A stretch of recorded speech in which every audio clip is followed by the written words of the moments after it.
चलो नमस्कार मित्रांनो, मी Amol Antarkar the winner study सेंटरमध्ये आपल्या सर्वांचं स्वागत आहे। बघा, एक नवीन आणि अत्यंत महत्त्वपूर्ण अपडेट त्या ठिकाणी आपल्यापर्यंत आलेली आहे आणि ही अपडेट अशी आहे बघा की ज्या परीक्षेची आपण मागील काही दिवसापासून त्या ठिकाणी पूर्णपणे वाट पाहत होतो, एकदम प्रॉपर आपण त्या ठिकाणी त्याचं प्लॅनिंग केलेलं आहे, आपला अभ्यास त्या ठिकाणी प्रॉपर आपण सुरू केला होता, अशी परीक्षेचा या ठिकाणी एक टाइम टेबल आपण ज्याला म्हणूया, हा टाइम टेबल त्या ठिकाणी आलेला आहे बघा।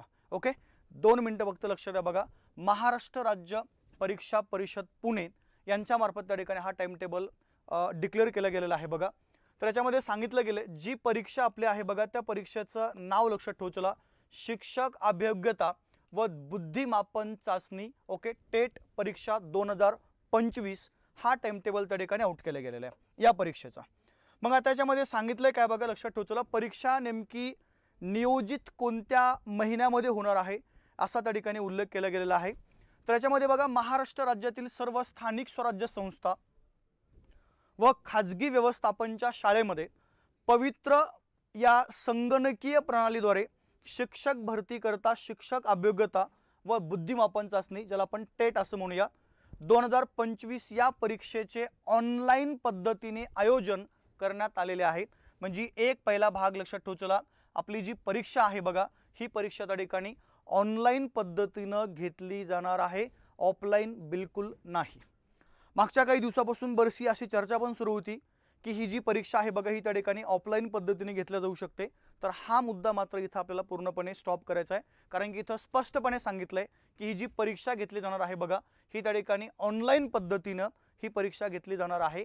आता ऑनलाईन पद्धतीचे आयोजन मे आणि जून या महिन्यामध्ये करण्याचे आयोजित आहे बघा। कोणता महिना सांगितलं त्यांनी?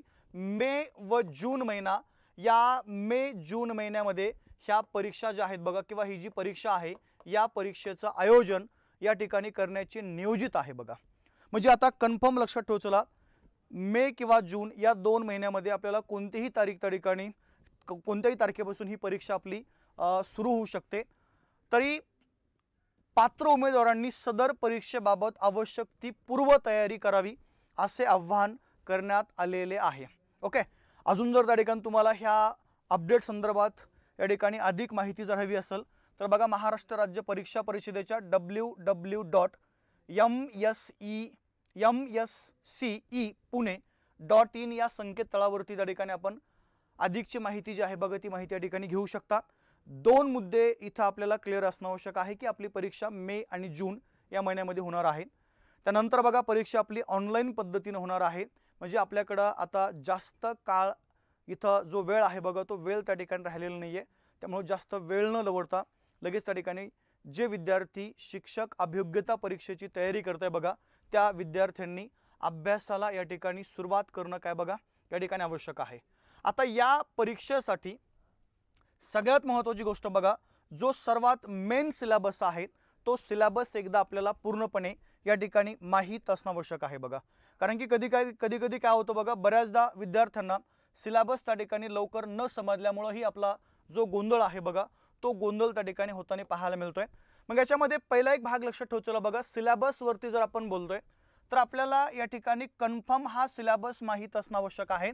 शिक्षक अभियोग्यता व बुद्धिमत्तेमध्ये 60% म्हणजे 120 प्रश्न हे अभियोग्यता या घटकावर आहेत आणि 40% म्हणजे 80 प्रश्न हे बुद्धिमत्ता या घटकावरती या ठिकाणी विचारले जातात। मग त्याच्यामध्ये आपण जर बघितलं बघा, तर अभियोग्यता या घटकामध्ये जे त्या ठिकाणी पॉइंट आहेत बघा, कन्फर्म एवढे जर तुम्ही पॉइंट केले तरी माझ्या मते त्या ठिकाणी छानपैकी आपण हा जो पेपर आहे बघा, तो पेपर त्या ठिकाणी देऊ शकतो। गणितीय क्षमता आहेत, त्यानंतर तर्क क्षमता आहे, वेग आणि अचूकता, इंग्रजी भाषिक क्षमता, मराठी भाषिक क्षमता, त्याच्यानंतर जर आपण बघितलं बघा, अवकाशीय क्षमता, त्याच्यानंतर कल आणि आवड आणि समायोजन प्लस त्या ठिकाणी व्यक्तिमत्व, हे पॉइंट आपल्याला या ठिकाणी कन्फर्म माहीत असणं आवश्यक आहे बघा। त्यानंतर जर आपण बघितलं बघा, पुढचा तुमचा जो मुद्दा आहे त्या ठिकाणी तो आहे बुद्धिमापन या घटकावरती। तर बुद्धिमापन या घटकावरती जर आपण बघितलं तर आकलन, वर्गीकरण, सांकेतिक भाषा, लयबद्ध मांडणी, समसंबंध, कूट प्रश्न, क्रमश्रेणी, तर्क व अनुमान एवढे घटक त्या ठिकाणी आपल्याला करण्याचं जे आव्हान आहे बघा, हे आव्हान त्या ठिकाणी केले गेलेलं आहे। तरी सरळ आपल्या परीक्षेच्या तारखा त्या ठिकाणी आता डिक्लेअर झालेल्या आहेत आणि माझ्या मते आता सर्वांनी अभ्यासाला या ठिकाणी सुरुवात करणं प्रॉपरली आवश्यक आहे।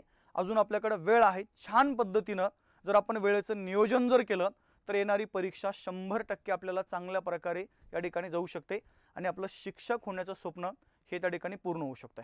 ठीक आहे, थांबूया। जय हिंद।